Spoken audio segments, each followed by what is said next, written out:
शादी की अड़चन होगी दूर और मिलेगा संतान सुख। जानिए मां गौरी की पूजा विधि और मंत्र। नवरात्रि के 9 दिनों का पावन पर्व अब अपने अंतिम पड़ाव पर है। नवरात्रि के 9 दिनों में प्रतिदिन देवी दुर्गा के 9 रूपों की पूजा की जाती है, लेकिन नवरात्रि के 8वें और 9वें दिन देवी दुर्गा के 9 रूपों के प्रतीक में कन्या पूजन का भी विधान है, जो इस पर्व के महत्व को और भी बढ़ा देता है। मां गौरी को भगवान गणेश की माता के रूप में भी जाना जाता है।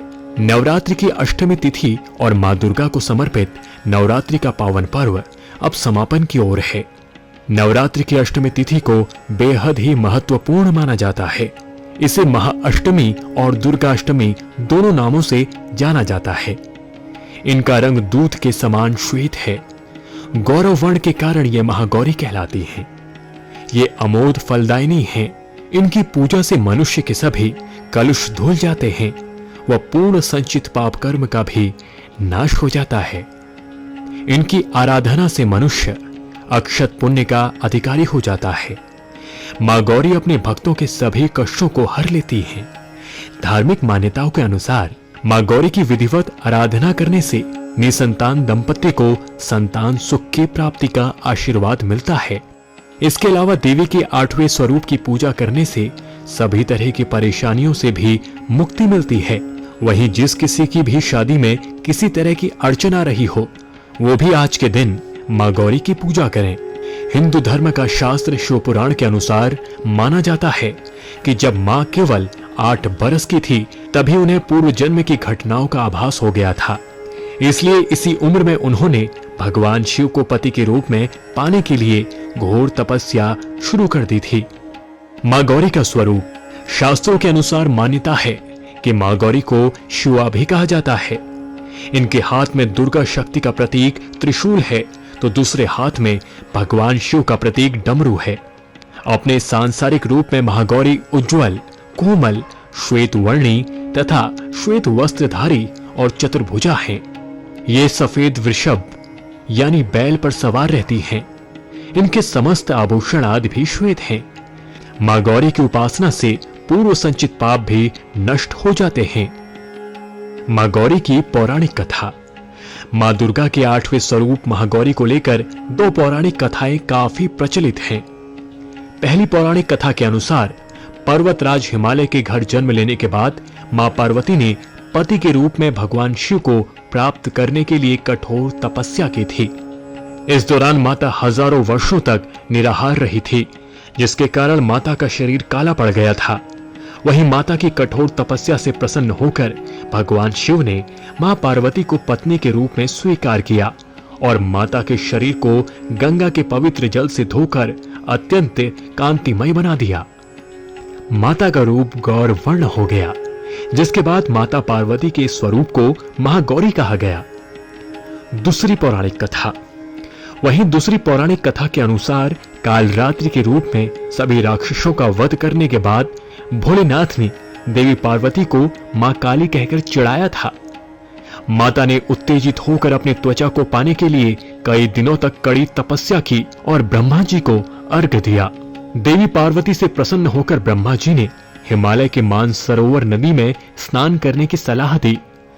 ब्रह्मा जी की सलाह को मानते हुए मां पार्वती ने मानसरोवर में स्नान किया।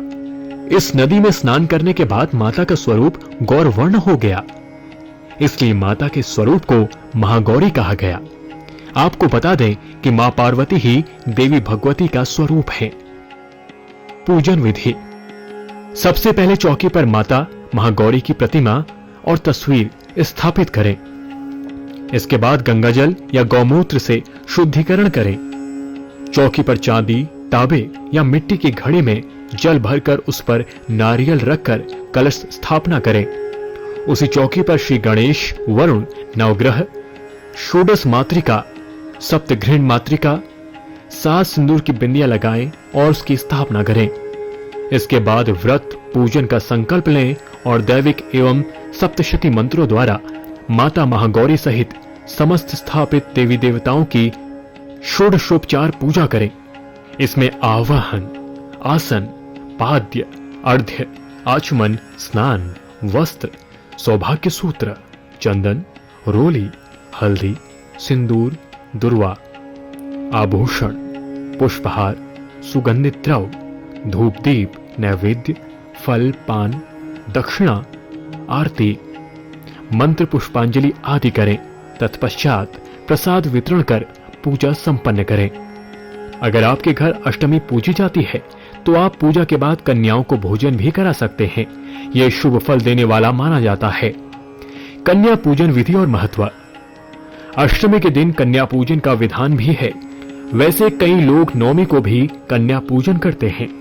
दरअसल मार्कंडेय पुराण के अनुसार सृष्टि सृजन में शक्ति रूपी नौ दुर्गा, व्यवस्थापक रूपी नवग्रह, चारों पुरुषार्थ दिलाने वाली 9 प्रकार की भक्ति ही संसार संचालन में प्रमुख भूमिका निभाती है। आमतौर पर कन्या पूजन सप्तमी से ही शुरू हो जाता है। सप्तमी, अष्टमी और नवमी के दिन इन कन्याओं को नौ देवी का रूप मानकर पूजा जाता है। कन्याओं का पूजन करते समय पहले उनके पैर धोकर पंचोपचार विधि से पूजा करें और बाद में भोजन कराएं और प्रदक्षिणा करते हुए यथाशक्ति वस्त्र, फल, दक्षिणा देकर विदा करें। इस तरह नवरात्रि पर्व पर कन्या का पूजन करके भक्त मां की कृपा पा सकते हैं। मां महागौरी पूजा मंत्र। या देवी सर्वभूतेषु मां गौरी रूपेण संस्थिता। नमस्तस्यै नमस्तस्यै नमस्तस्यै नमो नमः।